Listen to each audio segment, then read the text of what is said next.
सम्पूर्ण साथीहरूलाई नमस्कार।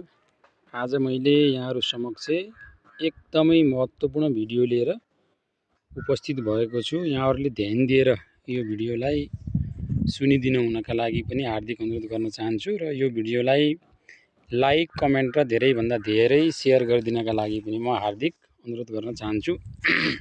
सर्वप्रथम मैले यहाँहरूलाई देखाउन गइरहेको छु, यसलाई हामीले जङ्गलमा पाइने अत्यन्तै महत्त्वपूर्ण जडीबुटी हर्रोको नामले चिन्छौँ। यो चाहिँ हर्रो हो साथीहरू। र यो यहाँ देख्न सक्नुहुन्छ तपाईहरुले, मैले चाहिँ यहाँ हर्रो थुप्रै टिपेर ल्याएको छु।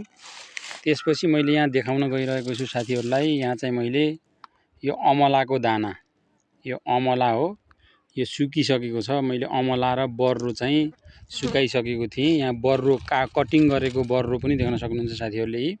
हातमा मैले देखाइरहेको छु यो बर्रो, यी चाहिँ काटेर यसरी सुकाएको।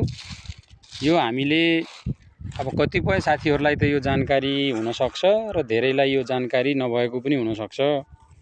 हामीले आयुर्वेदमा अत्यन्तै महत्त्वपूर्ण जडीबुटी मध्ये हर्रो, बर्रो र अमला, जसलाई हामी त्रिफला चूर्ण पनि भन्छौँ, यसबाट हामीले तीनवटा हर्रो, बर्रो र अमलालाई काटेर सुकाएर यसबाट धुलो बनायौँ भने यो पेटको लागि अत्यन्तै महत्त्वपूर्ण औषधिको रूपमा यसले काम गर्छ।